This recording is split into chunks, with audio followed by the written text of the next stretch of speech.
안녕하십니까. 광중압 3D 프린팅 덴탈 분야 활용 현황 및 사례에 대해서 설명드릴 그래피의 김훈 책임연구원입니다. 테이블 앤 컨텐츠를 먼저 말씀드리겠습니다. 인트로덕션하고 그래피 소개, 포토큐러블 레진 for 3D 프린팅, 그리고 어플리케이션 오브 CNB, 어플리케이션 오브 얼라이너, 그리고 결론이 되겠습니다. 일단 먼저 인트로덕션을 먼저 말씀드리겠습니다. 일단 인간은 1차, 2차, 3차, 4차 산업혁명을 통해서 점점 산업이 발전해 왔습니다. 1차 산업혁명 때는 증기였고요. 2차 산업혁명 때는 전기였습니다. 그리고 3차는 ICT, 그러니까 반도체를 이용해서 3차 산업혁명을 일으켜냈습니다. 그렇다면 오늘날의 얘기가 되고 있는 4차 산업혁명은 무엇일까? 그리고 그 4차 산업혁명을 이루는 것은 무엇일까를 생각해 볼 수가 있습니다. 4차 산업혁명은 다음과 같은 구성으로 이루어집니다. 오토메이트 로보틱스랑 시뮬레이션, 그리고 시스템 인티그레이션, 그 다음에 인터넷, 그리고 시큐리티, 클라우드 컴퓨팅, 그리고 증강현실과 빅데이터. 이런 것들은 이제 굉장히 어드밴스된 IT 기술들인데 이런 것들은 실존하지가 않습니다. 실제로 존재하지만 사람이 만질 수가 없다는 얘기죠. 그럼에도 불구하고 이런 것들을 실체화시킬 수 있는 것, 그것이 바로 3D 프린팅이 되겠습니다. 말씀드리는 것처럼 3D 프린팅은 여러 가지, 여러분이 다 알고 계신 것처럼 여러 가지 방식들이 있습니다. 일단 지금 제가 말씀드리는 것을 두 가지로 크게 분류를 하면은 Heat Assisted 3D 프린팅과 UV Assisted 3D 프린팅이 될 수 있겠습니다. Heat Assisted 3D 프린팅 같은 경우는 FDM이라든지 SLS라든지 이런 열을 이용한 용융을 기반으로 한 메서드고요. 그리고 UV 같은 경우는 DLP나 SLA 같은 UV 소스를 통해 가지고 포토 이니시에이터가 계열되고 그리고 고분자를 중합되는 UV 어시스티드 방식이 있겠습니다. 말씀드린 것처럼 그 두 가지 방법에서 이제 메서드에 따라서 분류하는 방법과 재료에 따라서 분류하는 방법이 있겠습니다. 일단 서머 플라스틱에 대해서는 FDM을 말씀드릴 수 있고 그리고 세라믹 파우더 같은 경우는 셀렉티브 레이저 신터링 그리고 메탈 파우더 같은 경우는 셀렉티브 레이저 신터링이 들어갈 수 있겠습니다. 그렇다면 UV 큐어링에 가장 많이 사용되는 방법은 역시나 DLP와 SLA입니다. 그러면 저희 회사를 먼저 소개를 드리겠습니다. 그래피는 2017년 1월에 심은석 대표님께서 설립을 하셨고 현재 종업원 수는 50명에서 60명 사이가 됩니다. 국내외에 20여 건의 특허를 출원이 지금 됐으며 9건 넘게 등록이 되어 있습니다. 그리고 의료기기 인증으로서 C 클래스 2 그리고 KFDA, GMP, FDA, ISO 13485가 존재를 합니다. 저희는 프린트 비즈니스랑 그다음 이퀴먼트 비즈니스 그리고 머티리얼 비즈니스 이렇게 세 가지를 같이 비즈니스를 구성을 하고 있습니다. 그렇다면은 포토큐러블 레진에 대한 것들에 대해서 말씀을 드리겠습니다. 일단 3D 프린팅에서 특히 포토큐러블 3D 프린팅은 광경화 레진이 정말 중요합니다. 하지만 3D 프린팅에서 여태까지 한계로 지적이 되어 왔던 부분이 소재의 약한 내구성이고요. 그리고 그렇게 광경화되는 3D 프린팅에 대한 인식 부족, 그리고 교육과 목업 등으로만 제한되는 제한적 활용 그런 리미테이션이 존재를 하게 됩니다. 그렇지만 이러한 것들을 해결할 수 있는 방법이 재료를 고강성으로 만드는 것과 그리고 고내충격석으로 만드는 것 그리고 높은 탄성률을 주는 것이 있겠습니다. 이렇게 모든 고탄성, 고내충격 그리고 고강성을 이룩하게 되면은 현재 3D 프린팅의 주된 제약 요건으로 지적이 되고 있는 소재의 한계를 뛰어넘을 수가 있게 됩니다. 그렇다면 광경화 소재 기술이라는 것은 무엇이냐면 일단 리퀴드 상태의 올리고모와 모노모, 포토 이니시에이터가 있는 상태에서 UV 라이트를 쬐어주게 되면은 이것들이 포로 이니시에이션 되면서 재료가 딱딱하게 굳게 됩니다. 이러한 굳은 재료를 모양을 컨트롤하고 적층을 하면서 최종 모양을 만들어내는 것이 3D 프린팅이라고 보실 수 있겠습니다. 그렇다면은 올리고머라는 것을 아까 제가 말씀을 드렸는데, 기존의 3D 프린팅 같은 경우에는 기존에 존재하는 회사들의 재료를 사다가 이제 재료를 만들게 됩니다. 그렇게 되면은 가장 중요한 것 중 하나가 아까 말씀드렸다시피 재료의 한계를 넘어설 수가 없습니다. 왜냐하면 기존에 존재하는 재료들을 사다가 그냥 블렌딩만 하게 될 경우에는 다른 회사도 똑같이 만들 수가 있습니다. 하지만 자체적으로 올리고머를 합성을 할 경우에는, 그리고 그 올리고머를 디자인할 경우에는 목적에 맞게 재료를 만들어 가지고 디자인을 해서 개발을 할 수 있습니다. 그래서 저희 그래피 같은 경우는 올리고머를 독자적으로 설계하고 독자적으로 합성을 해서, 그리고 기존에 대기업들이 만들어낸 값싸고 그리고 굉장히 어드밴스된 그 메타크릴레이트와 아크릴레이트를 사용해 가지고 현재까지 출시된 모든 UV 큐러블 3D 프린팅 재료 중에 가장 높은 성능의 재료 물성을 달성할 수가 있게 된 겁니다. 그렇다면은 아까 말씀드렸다시피 모노머는 대기업이나 아니면은 여러 모노머 전문 회사에서 구입을 하게 되고, 올리고머는 회사 자체 기술로서 디자인하고 합성을 해가지고 올리고머를 특징적으로 기능성을 부여할 수 있게 해줍니다. 그리고 기타 화학적 첨가제를 조성해서 재료의 세부 물성을 조절을 하게 되는 겁니다. 그리고 이 모든 것들을 최종 교반하고 납품용 제품으로 소분한 다음에 꼼꼼하게 패킹을 해서 소비자들에게 전달을 하게 되는 겁니다. 그렇다면은 이렇게 올리고머 아니면은 고분자 저점도를 위한 신기술들이 여러 가지 존재를 하게 되는데요. 일단 광경화 재료는 암반응을 제어해야 되고, 그리고 아까 말씀드렸다시피 올리고머의 디자인을 설계해야 되고, 그리고 속경화 프로세스를 구현을 할 수 있게 돼야 됩니다. 그래서 이 모든 것들을 고려해 가지고 재료를 개발을 하게 됩니다. 현재까지 글로벌 3D 프린터 제조사로부터 최고의 품질을 인정받았습니다. 일단 가장 세계 1위 기업이라고 할 수 있는 바스프에서 이미 회사와 NDA를 체결을 했고 계속 연구 교류를 진행을 하고 있으며, 현재까지 출시되어 있는 모든 3D 프린팅 소재들 중에서 그래피의 소재가 가장 압도적으로 높은 물성을 보여주고 있습니다. 기존의 넥스텐트 같은 일반 플라스틱 대비 높은 강성을 보여주고 있고요. 그리고 이러한 높은 강성을 기반으로 여러 가지 특성을 나타낼 수 있게 재료를 디비전을 여러 가지 나눠 가지고 개발을 할 수 있게 됩니다. 부스러지기 쉬운 그런 브리틀한 녀석부터 굉장히 높은 탄성률을 가지는 탄성 중합체까지 모든 부분에서 대응이 가능하고요. 그런 것처럼 그 산업용부터 덴탈까지 모든 부분을 하지만 특히 그래피는 덴탈 쪽에 현재 집중을 많이 하고 있는 상황입니다. 그래서 보시는 것처럼 다이렉트 얼라이너, 그다음에 모델 소재, 그리고 서지컬 가이드, 그리고 덴처와 퍼머넌트 크라운 앤 브릿지 같은 그 치과 모든 부분에 대한 재료를 3D 프린팅으로 만들 수 있도록 소재를 개발해 놨습니다. 보시는 것처럼 보철 치료와 그리고 라미네이트, 그리고 임플란트 수술용 가이드, 스플린트까지 이렇게 다양하게 존재를 합니다. 재료를 보실 때 제일 먼저 보셔야 되는 부분은 광경화 재료가 얼마큼 컨버전이 돼 있는지가 중요합니다. 컨버전이 제대로 돼 있지 않게 되면은 재료의 원래 물성을 제대로 발현을 할 수가 없습니다.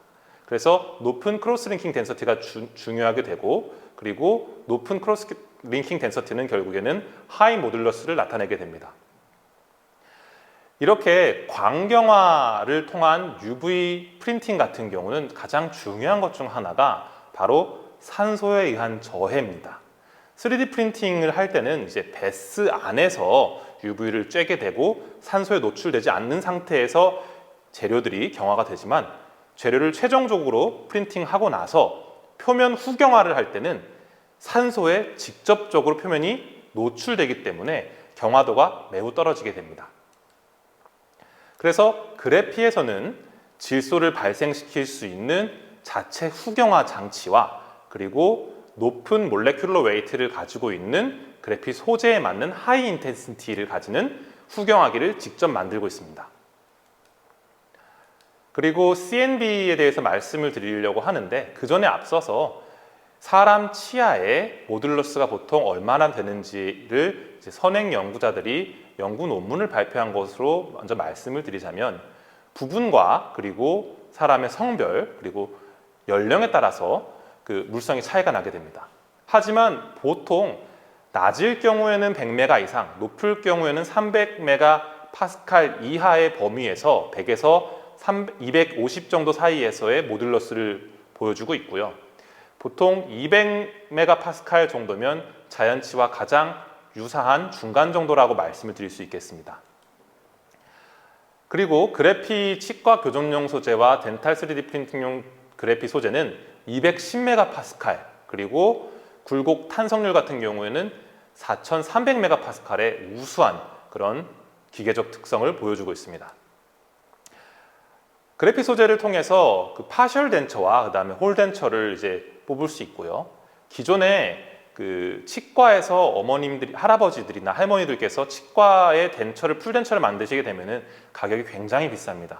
하지만 그래피 소재를 이용하게 되면은 원재료 값을 거의 5분의 1까지 줄일 수 있는 그런 효과를 나타낼 수 있고, 그리고 굉장히 숙련된 치기공사가 만드는 그 소모 시간이 6시간에서 8시간 걸리는 작업을 3D 프린팅을 이용할 경우 3시간 이내로 줄일 수가 있습니다. 보이시는 지금 동영상 같은 경우에는 우리 그래피 소재로 만든 풀덴처를 2톤이 넘는 루비콘 SUV 차량을 가지고서 이제 깔고 지나가는 모습입니다. 보시면은 이렇게 차량이 지나가게 되고요. 보통 이렇게 구조를 가지고 있는, 모양을 가지고 있는 재료가 차 바퀴에 깔리게 되면은 크랙이 생긴다든지 아니면 산산조각 부서지게 되는데, 보시는 것처럼 아무런 데미지가 없습니다.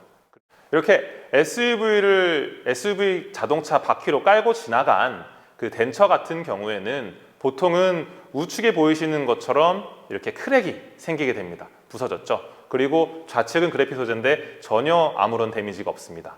보시는 것처럼 이렇게 우측에 있는 덴처 소재 같은 경우는 원래 세계에서 가장 많이 팔리고 있고 가장 우수하다고 알려진 재료입니다. 근데 이거를 저희가 미국의 헬리샤인이라는 굉장히 큰 덴탈 업체와 계약을 하기 전에 이 회사에서 시험을 한 겁니다. 가장 우리가 많이 파는 재료와 한국에서 나온 재료의 이제 덴처로 만든 것들을 서로 비교를 해보자.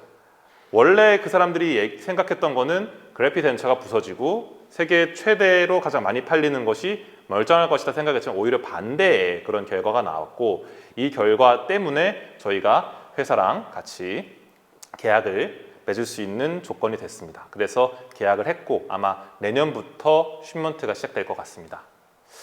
그리고 얼라이너 비즈니스에 대해서 좀 말씀을 드리겠습니다. 일단 덴탈 하면은 가장 먼저 생각하실 수 있는 부분이 인공 크라운하고 그다음에 브릿지 이런 것들을 생각하실 수 있는데, 얼라이너 비즈니스에 대해서는 좀 약간 생소하실 수 있습니다. 그런데 왜 생소하실 수밖에 없냐면은 이것이 현재까지 3D 직접 프린팅으로 얼라이너를 한 일례가 없기 때문에 그렇습니다. 보시는 것처럼 2021년 독일 프랑크푸르트에서 열린 폼넥스트에 그래피가 참석을 했고요. 그렇게 참석한 사진이 현재 있습니다. 그리고 다이렉트 3D 프린티드 얼라이너와 그리고 플렉서블 덴처, 그리고 마우스 가드, 그리고 퍼머넌트 그 프로스덴틱스 크라운 앤 브릿지도 같이 이렇게 전시를 해놨습니다. 일단 덴탈 오소돈틱스를 먼저 보여드리자면 임플란트 시장 대비 거의 교정 시장이 비슷한 성장 추세를 보이고 있고 오히려 더 큰 시장을 가지고 있습니다. 굉장히 빠른 추세로 이제 다이렉트 얼라이너가 이제 시장을 확장하고 있고, 그리고 기존 브라킷 교정과 그리고 스톤 몰드의 PETG랑 그리고 3D 프린팅된 몰드를 사용한 PETG 교정과 그리고 다이렉트 얼라이너 교정을 비교를 잠깐 할 수 있겠습니다. 이미 1980년도에 인도에서 그 투명 교정이라는 그런 고분자를 이용한 교정 방식이 고안이 됐는데, 그 당시에는 사람의 치아 모형을 몰딩을 해서 그 몰딩 안에 석고를 붓고 석고를 부은 녀석을 이제 꺼냅니다. 그리고 꺼낸 녀석을 원하는 크기로 사람이 일일이 손으로 소잉을 해서 치아를 이동을 시키고 그거를 붙여가지고 그 몰딩을 백큐um 포밍을 하고 그리고 그거를 다시 꺼내가지고 잘라서 환자에게 제공을 하게 되는데, 이럴 경우에는 문제가 뭐냐면은 사람 몰딩을 뜬 다음에 그 몰딩을 계속 이제 스톤 몰드를 뜨게 됩니다. 스톤 몰드를 계속 뜨게 되면은 스톤 몰드가 애큐러시가 항상 일정할 수가 없습니다. 몰딩을 뜨다 보면 변형이 될 거고요. 그리고 그 여러 개 뽑은 스톤 몰드를 사람 손으로 소잉을 해서 하나씩 이렇게 이동을 하는 경우에 굉장히 그 애큐러시를 장담을 할 수 없는 상황이 되고, 그렇게 될 경우에는 교정 정합도에 굉장히 치명적인 영향을 미칠 수밖에 없으며, 그리고 방식 자체가 워낙 이렇게 복잡하다 보니까 그 시간도 오래 걸리고 비용 또한 절감된다기보다는 더 높은 비용을 사용해야 되는 상황이 되게 됩니다. 그래서 3D 프린팅 기술을 이용을 해서 그 스톤 몰드를 3D 프린팅을 하는 방식이 5년에서 10년 전부터 이제 크게 각광을 받기 시작했는데요. 보시는 것처럼 사람 치아 모형을 스캔을 하고 그 스캔된 데이터를 사람 손으로 소잉을 해가지고 스톤 몰드를 하나씩 움직이는 과정에서 컴퓨터 내에서 하나씩 작업을 하게 됩니다. 그리고 그 3D 프린팅 된 상태에서 블럭 아웃을 주게 되고, 그리고 이것들을 3D 프린팅을 하고, 그리고 백큐um 포밍을 한 다음에 그 백큐um 포밍 된 녀석을 이제 하나씩 이제 사람 손으로 또는 기계로 이렇게 자르게 됩니다. 그 다음에 표면을 폴리싱을 하고 그 다음에 환자한테 적용을 하게 되는데, 문제는 이 방식이 결국에는 아날로그 방식과 동일하다는 데 있습니다. 그러니까 몰드 자체를 3D 프린팅 하기 때문에 한 10년 전부터 아니면은 뭐 5년 전부터 이렇게 라이즈업 되는 상황에서 뭐 3D 프린팅을 이용한 그 투명 교정이다라고 광고를 하지만, 실질적으로 교정 장치는 굉장히 고전적으로 오래된 아날로그 방식과 30년, 40년 전에 발명됐던 아날로그 방식과 동일한 방식으로 이루어지게 됩니다. 이렇게 될 경우에는 문제가 어떻게 되냐?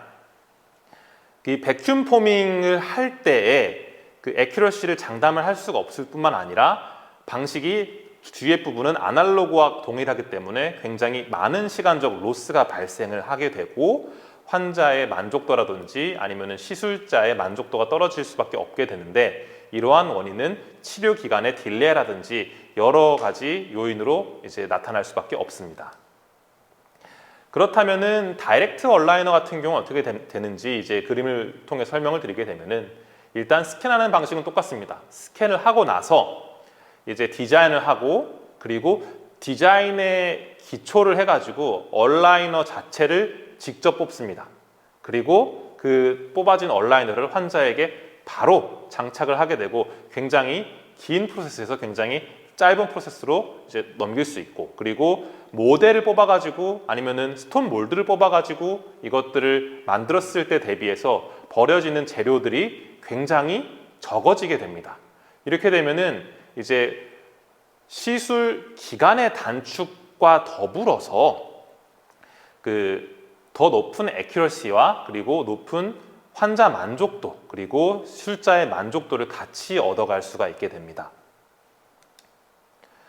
그렇다면은 이제 이렇게 다이렉트 얼라이너에 사용되는 폴스가 과연 이제 기존의 가철식과 비교해서 어느 정도로 이제 차이가 나는지, 그리고 이렇게 투명 교정 아니면 다이렉트 얼라이너가 어떠한 포스를 보이게 되는지를 한번 알아봐야 되는데, 기존의 교정에서는 50에서 250 뉴튼 정도, 250 이제 그람 폴스면은 괜찮다라는 그런 연구 결과들이 있고, 그리고 치아를 이동하는 데 있어서도 다음과 같은 옵티멀 폴스 레인지를 이제 산정을 해놨습니다. 보통 가장 효과적인 부분은 이제 구치부와 전치부 위치에 따라 다르고 나이에 따라 다르겠지만 50g에서 150g 사이 이 정도에서 가장 높은 그런 폴스를 보여준다고 합니다. 보시는 것처럼 이제 전치와 구치 그리고 이것들이 이동을 하는 건지 아니면 돌리는 건지 넣는 건지 빼는 건지 따라서 사용되는 폴스도 이제 다르게 되고요. 그리고 이렇게 아까 말씀드렸던 것 같이 PETG와 그리고 다이렉트 프린티드 얼라이너 3D 프린팅 된 녀석들을 물성을 한번 비교를 하게 되면은 보시는 것처럼 다이렉트 3D 프린티드 된 녀석들 같은 경우에는 30메가파스칼, 35메가파스칼 그리고 PETG 같은 경우는 거의 50메가파스칼 정도의 폴스를 가게 되는데 PETG는 교정에 사용되기에는 너무 높은 폴스가 작용되게 됩니다. 너비가 5mm인데 거의 1% 디포메이션에 1kg 정도의 굉장히 높은 그 로드가 걸리게 되고요. 그에 반면에 다이렉트 프린티드 얼라이너 재료 같은 경우에는 너비가 5mm에 두께가 0.5mm인 경우에 거의 100g 정도의 폴스를 이제 작용을 하게 됩니다. 그리고 보시는 바와 같이 제가 아까 말씀드렸던 것 같이 PETG를 열 융착 성형을 하게 되면은 보시는 것처럼 그 모델과 PETG가 제대로 맞붙지가 않습니다. 왜냐하면은 이것들이 진공 연료차가 한다고 하더라도 아무리 열을 많이 준다 하더라도 재료가 완벽하게 피팅이 되지 않는 부분들이 생기게 되는데 다이렉트 3D 프린티드 얼라이너 같은 경우는 표면 굴곡에 따라서 50마이크로 이내의 정확성으로 완벽하게 부착시킬 수 있고 이렇게 높은 부착력과 그리고 높은 그 정확도로 인해서 누적 오차를 이제 적게 만들 수 있습니다.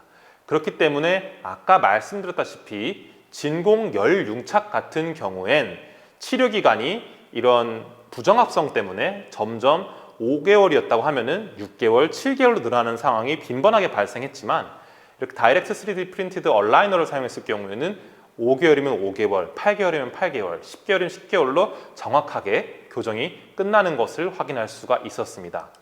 일단 이거 같은 경우는 이제 최초의 우리 그래피 소재를 이용한 교정인데 저희 심은서 대표님의 이제 따님을 제1번 케이스로 했습니다.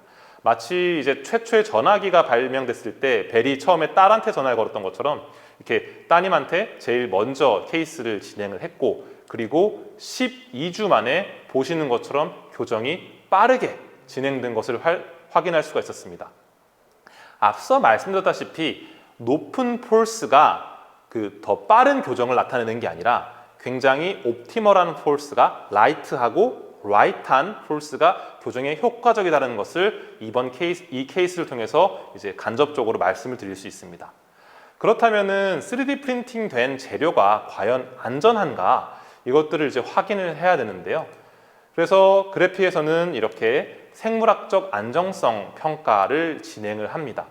세포 독성과 급성 신독성 실험, 그리고 구강 점막 자극 실험, 그리고 감작성, 유전 독성, 그리고 나머지 C나 FDA에서 실행되는 모든 부분에 다 대응을 하고 이것들에 저희는 그 C 클래스 2 KFDA 그리고 GMP와 FDA ISO 13485까지 모두 획득해 놓은 상황입니다.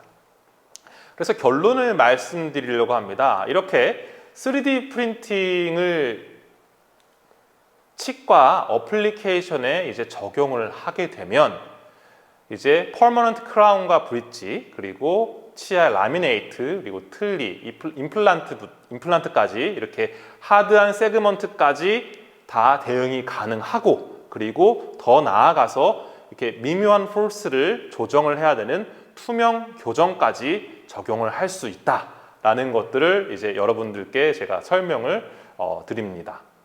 지금까지 그래피의 그 김훈 책임연구원이었고 발표를 들어주셔서 정말 감사합니다. 이상입니다.